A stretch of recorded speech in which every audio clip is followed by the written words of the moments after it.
Chandrababu Naidu TDP తలుపులు తీస్తే YCP ఖాళీ అంటారు. చంద్రబాబు నాయుడికి మతి భ్రమించి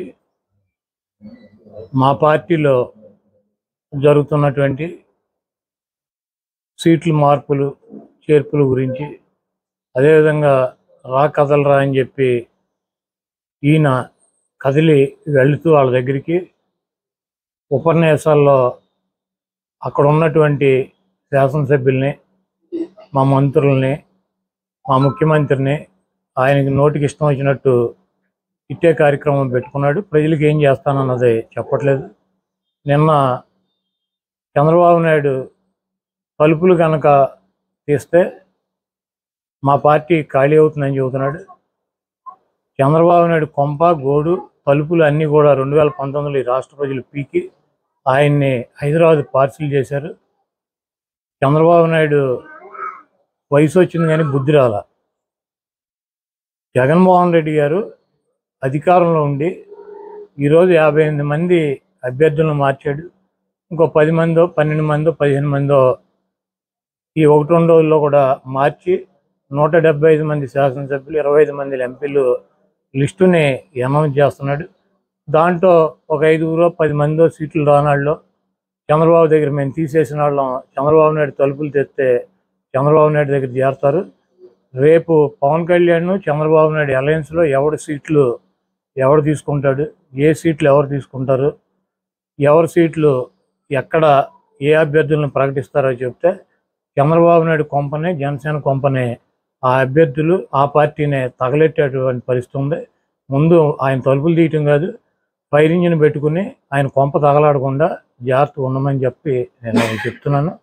చంద్రబాబు నాయుడు క్రెడిబిలిటీ లేని నాయకుడు. బాబు భరోసా అని చెప్పి రోడ్లు ఎమ్మడి తిప్పుతున్నాడు.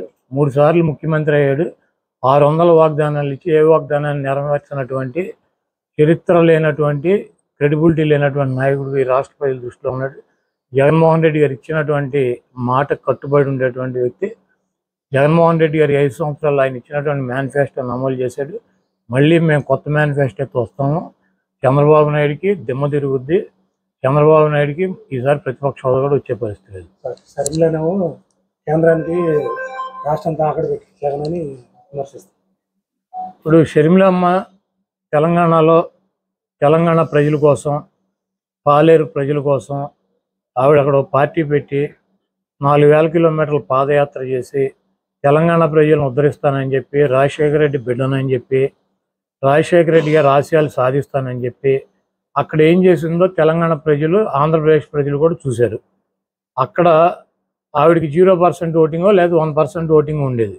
ఆ పార్టీ ఇంకో జీరో ఓటింగ్ ఉన్నటువంటి పార్టీలు విలీనం చేసి ఇక్కడికి వచ్చి ఆవిడ మళ్ళీ ఇక్కడ కూడా సేమ్ డైలాగులు, ఆంధ్రప్రదేశ్ కోసమే పుట్టాను, ఆంధ్రప్రదేశ్ను ఉద్ధరిస్తా పుట్టాను.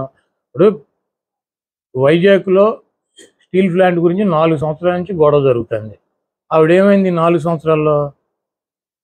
4 సంవత్సరాల్లో ఏమైంది? పోలవరం ప్రాజెక్టు ఇప్పుడు గుర్తొచ్చింది ఆవిడికి. ఇవన్నీ కూడా రాజకీయంగా ఏదో రకంగా ఒక పదవిలోకి రావాలని చెప్పి కాంగ్రెస్ పార్టీ ప్రాపకం కోసం జగన్మోహన్ రెడ్డి గారి మీద నిందలేస్తూ తిరుగుతుంది. ఆవిడ పార్టీ కోసం కష్టపడ్డాను, పార్టీ కోసం ఇది చేశాను, అది చేశానని చెప్తుంది. ఆవిడ డెఫినెట్గా వైఎస్ఆర్ కాంగ్రెస్ పార్టీ కోసం, జగన్మోహన్ రెడ్డి గారి కోసం, రాజశేఖర రెడ్డి గారి కోసం, ఆవిడ కుటుంబం కోసం ఆవిడ కష్టపడి ఉండవచ్చు. అయితే ఆవిడ 2014కు ముందు 2012లో జగన్మోహన్ రెడ్డి గారు జైలుకి వెళ్ళినాక సెప్టెంబర్లో పాదయాత్ర చేసింది. ఆవిడ 4000 కిలోమీటర్లు నడిచాను ఉంటుంది. అప్పుడు వైసీపీ అధికారంలో వచ్చింది. ఆవిడ నడిచినప్పుడు 2014 నుంచి 2019 దాకా ఎలక్షన్ జరిగినటువంటి 20 రోజులు తప్పించి ఆవిడ ఎక్కడన్నా YSR Congress. Please subscribe Citizen Voice and like and share please.